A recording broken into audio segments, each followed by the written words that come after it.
बिस्मिल्लाहिर्रहमानिर्रहीम नहमदुहु व नसल्ली अला रसूलिल करीम।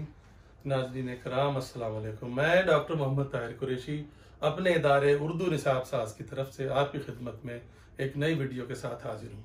आज की वीडियो का ताल्लुक भी पब्लिक सर्विस कमीशन के उर्दू लेक्चरार के इम्तहान से है और आज का हमारा मौजू है उर्दू ज़बान का आगाज़, उसके बारे में मुख्तलिफ नज़रियात।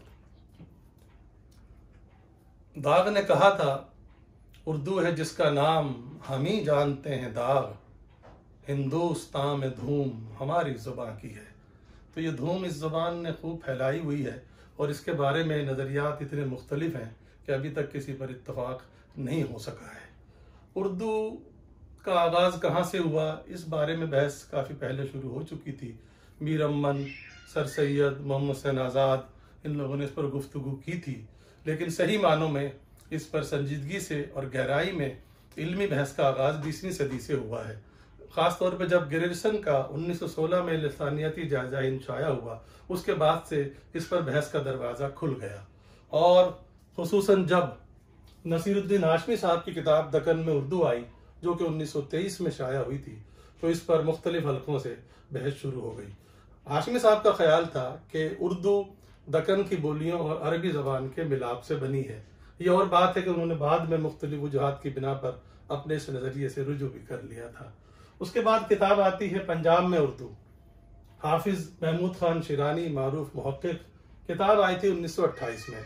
शिरानी साहब का नज़रिया था कि पंजाब वो इलाका है जहाँ पे उर्दू पैदा हुई है और पंजाबी ज़बान से उर्दू पैदा हुई है। उसके हक में उन्होंने अपनी तरफ से बड़े मजबूत दलाइल भी दिए थे और उनकी तायीद उस वक्त बड़े नामवर लोगों ने की थी। सुनीति कुमार चटर्जी, डॉक्टर सैयद अब्दुल्ला और मुहिद्दीन कादरी जोर ने भी जुज़वी तायीद की थी। उसके बाद शमसुल्लाह कादरी की किताब उर्दू कदीम 1929 में आती है, लेकिन उसमें उन्होंने वही घिसा पीटा नज़रिया दोहराया था कि उर्दू लश्करी ज़बान है, हालांकि ये अब तहकीक से बात गलत साबित हो चुकी है। डॉक्टर मुहिद्दीन कादरी जोर माहिर लिसानियात थे, उनकी किताब हिंदुस्तानी लिसानियात 1930 में मंजर आम पर आई। उन्होंने इस ख्याल का इजहार किया कि उर्दू ना तो पंजाबी से और ना ही खड़ी बोली से निकली है, बल्कि उस जबान से निकली है जिससे ये दोनों जबानें निकली हैं। और इलाका उन्होंने मुतय्यन किया, पंजाब से इलाहाबाद तक का इलाका इसकी जन्मभूमि है। उसके बाद किताब आई सईद सुलेमान नदवी की नुकूश सुलेमानी 1939 में।